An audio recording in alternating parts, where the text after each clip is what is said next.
Jasmin, thank you so much for talking to me, and congratulations. What an amazing result at the Barclays.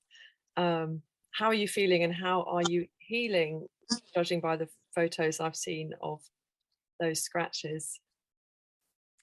Yeah, and thanks very much. Yeah, no, I feel all right. A little bit jet lagged from the journey home. The scratches are all healing pretty fine. I just went through the briars, I guess, once with 3/4 lengths, and after that I had waterproofs on, which were great for protecting you from that. And I have, yeah, got lots of bruises. I guess just waiting to find out if there's anything more significant, the way it always is after these long events. You need to kind of give it a little bit of time. Yeah. But yeah, I feel all right. Yeah, it was good to get back to the kids, get back home, and I'm back to work tomorrow. So yeah, trying to just get lots of things organised. How much notice do you get before the start? You're getting that hour's notice, so yeah, so that's kind of an interesting thing about the race, is that you're sort of left on. I didn't think it would bother me that much, but actually when it comes to it, it's kind of difficult not knowing the start time, in terms of even knowing what to set out with, whether you're going to be Yeah. setting out in the dark or in the day. And yeah, it sort of leaves you trying to sleep, but thinking that at any moment the conch might be blown, and you might have that hour to get ready Yeah. for the start.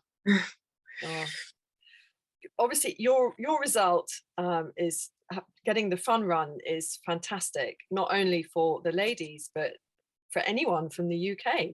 Gary was quoted in an article with another interview with Run Ultra, saying that he doesn't think a female competitor can finish it.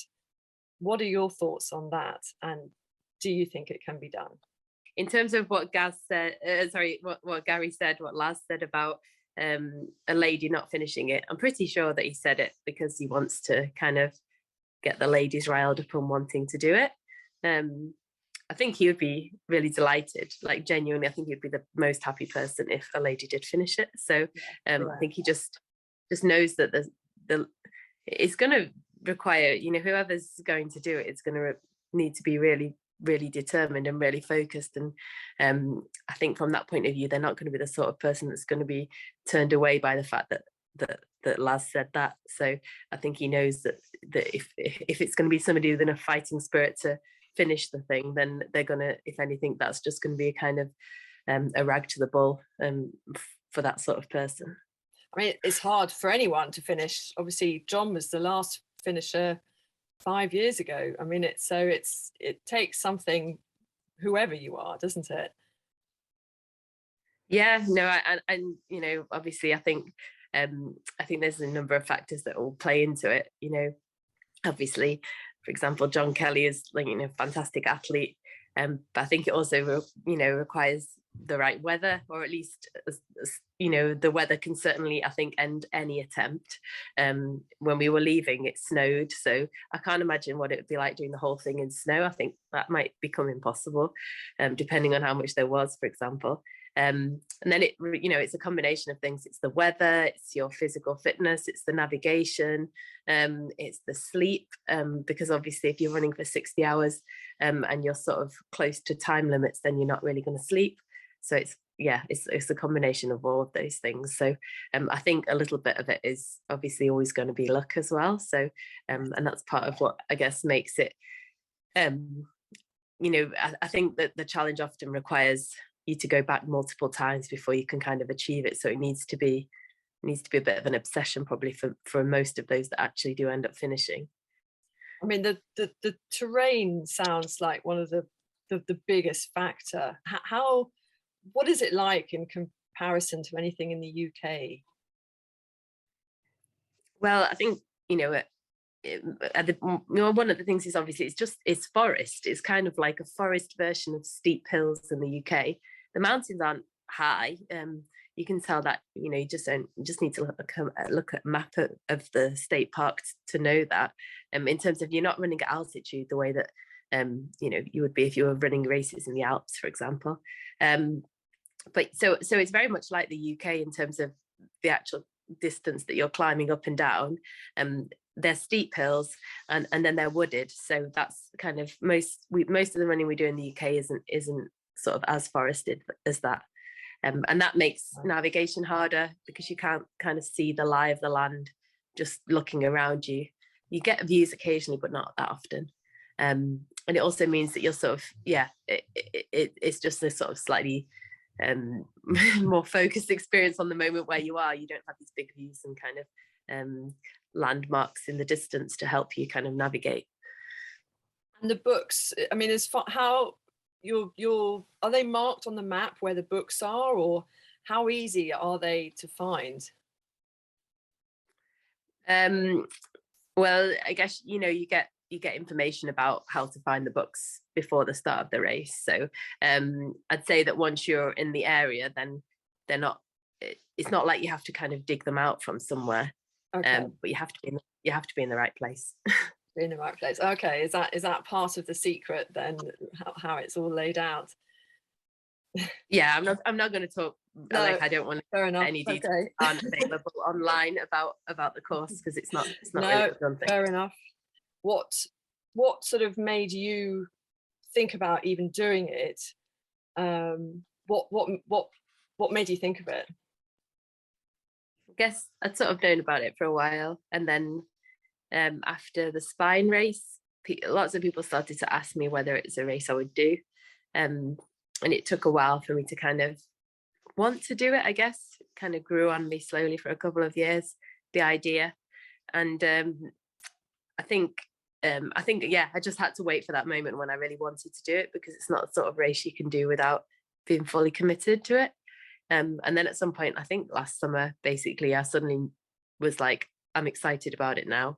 And that was the moment when I kind of decided I was going to try and enter. So I think, that it was a kind of slow process deciding that I wanted to run. Is it, do you think the allure is that it's so hard?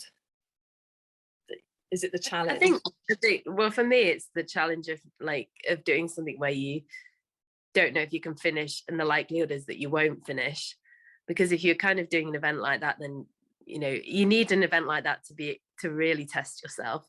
Because in any other race, you're even if it might be that you get a slower time, but you're likely to be able to finish just by going more slowly, taking more breaks and that sort of thing. But for me, this is the kind of it's exciting doing things that you don't know whether you can finish, and you sort of find out like who you are when it comes to the kind of when you sort of hit the wall. You're guaranteed to find that out when you're running Barkley. Yeah. And your kit, I mean, obviously you were wearing Innovate. You said the waterproofs helped. I mean, did the waterproofs perish in protecting your legs? Actually, they didn't.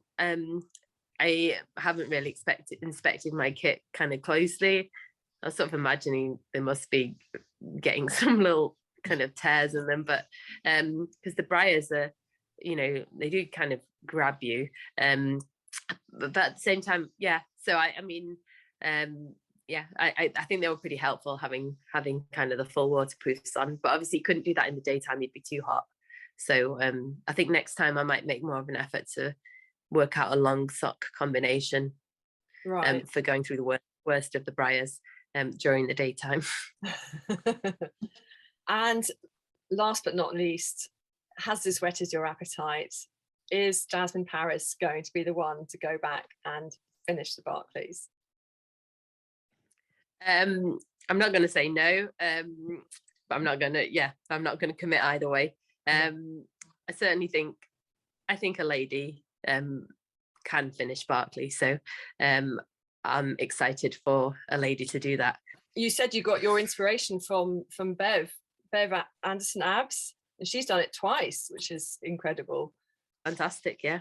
So I don't know if she has any plans to go back, but I think there's lots of women out there that could have a go. It was exciting to meet Courtney. Courtney will literally sort of introduced ourselves to each other running along. That's kind of a memorable thing, and I hope she goes back and tries again, because I have a lot of respect. She's an incredible runner.